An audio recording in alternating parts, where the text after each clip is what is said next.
Ladies and gentlemen, I am your planetary defense commander, Star-Lord New Thor 7, the T. And I hope you had a super fantastic Christmas and have been having a wonderful holiday. I think it's weird when large portions of the United States get real foggy. The fog's hard to drive in. And how was the total solar eclipse? Was it good for you? I hope so. We didn't get to see it here in the United States, but you may or may not have felt the eclipse energy all around. The weather gets really sketchy after a total solar eclipse. And right on target, right on time, we have a crazy storm to watch. And it's probably just the undercard in this wave after wave pattern. We have heavy rain moving in through Southern California right now. The worst has passed, though. And it caused tornadoes in Santa Barbara earlier last night, I believe. And we have a rule of thumb that if a storm at any point kicks up tornadoes, that usually means it will have possibility to kick up tornadoes all along the way. So we're going to have to keep an eye out on this one for many multiple reasons.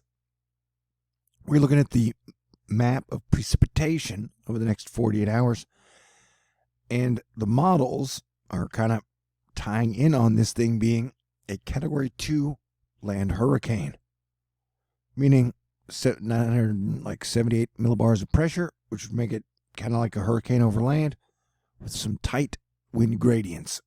Isobars trying to kiss and shit. Wait, what? In good news, the king of weather Twitter has his first blog up in about a month. He's taken a well-earned vacation away from the weather game for about a month.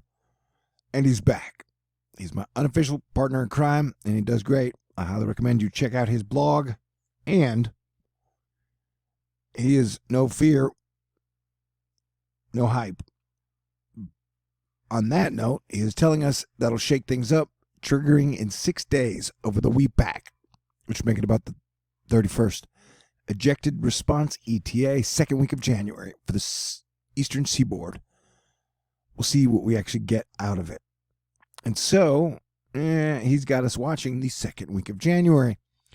So if Cranky's telling us to watch the second week of January in December, I think that's the least we could do, because he gets the THORnews Gold Medal for Best Weather Person of 2019. He's done a fantastic job above and beyond. Yeah, I've done pretty good too. All year long, I've been asking us to watch out for volcano and earthquake activity around the North American and Central American Ring of Fire around Christmas and 10 days leading up and 10 days after, and technically till the 15th of January. What we have happening here is we had multiple sixes occur in British Columbia, Canada. We had some high 5/8s in Guatemala. We had a 6 in Chile and a 6 in Venezuela. And we had major action from Earth's most active volcano of 2019, Popocatépetl in Mexico. It spit ashes and gases, and that looks like some lava on Christmas Day. You can debate if it's plasma if you want to. And so we have a situation which will be occurring over the next 2 to 3 years with Jupiter and Saturn lining up and all the gas giants on the same side of the sun, and there being no balance, meaning it's going to get earthquakey and volcano-y. This is a beautiful picture of the Ring of Fire eclipse that happened less than 24 hours ago. It's so beautiful. Look at that color of pink. And you know what? It is like a beautiful spring day here in Texas. And it's got me in the mood for a date. I need to go out on a really good date with some fantastic conversation with a beautiful lady. Just throwing that out there. Which is a perfect segue for me to go to the GFS model, because ladies love the models. What we're looking at here is the 10th of January. Hey, about the exact time frame Cranky's talking about. And look at those crazy isobar action. Remember when I was talking about isobars trying to kiss? That's what that looked like. That would bring some major wind disruptions. Although eclipses tend to make the models wonky. But if Cranky Weather Guy is telling us to look out for a storm around the second week, then you can almost take that to the bank. And so we were watching the storm, and watch the low. Look how it steps back. Now, I've been watching this daily. It's what I do. And it has showed the low that will happen over the next 48 hours do some really weird things. Almost every run, it has like two lows in it, and then one low takes a step back, and then goes down, and then moves up, and then moves forward. It just has a motion that is not normal or ordinary. So I'm pointing that. Watch. Here we go. Wait, no, that's the last one. Okay, so here's our storm that caused tornadoes in Santa Barbara. Now watch the low part. Now it separates, it moves back, and then it moves down. And then look, it moves back again. It retrogrades, and then a second one appears. Did you see that? That's weird. And then we get a storm soon after, which Dadabu, the Florida Wave Master, has pointed out, has shown some signs of possibly causing trouble as it intensifies moving off the coast. Something to watch. And we have a storm after that with the weird bear claws. And then we get the big storm that Cranky is hinting towards in the middle of January. So it looks like December will end with a bang. Hopefully it won't be anywhere near as bad as the major storm in March that totally caused major damage and flooding in the Midwest. But it looks like it will definitely pack a punch. But then the two storms after it probably will pack a punch as well. So we've got 3 pretty big storms coming up in the next 2 weeks. So keep an eye on things. Yeah, that's what we do. And look at that pattern that keeps coming into. I've noted this several times.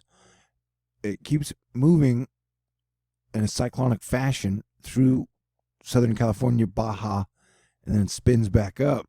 But this is like the 3rd or 4th time we've had that just weird pattern where it almost is like a West Coast hurricane. No, they don't do shit tons of damage, but we did get the lowest record pressure for a storm, I believe, in the modern era. See, look at that. Boom. And then it goes down, and then it comes back up. It is repeating that pattern. And also, I want to point out, in 2018, I had said that we had a 75% chance of a major earthquake or volcano eruption in the west coast of the United States and Canada this year, and that percentage moves up to 95%. And technically, I already hit the bullseye with the 7-0 in July, but that just means that is the benchmark due to the gas giants. And so we are definitely still on red alert for the next 2 weeks till the 15th. Was the 6.2 that we saw in British Columbia the worst that we've seen? Let us hope so.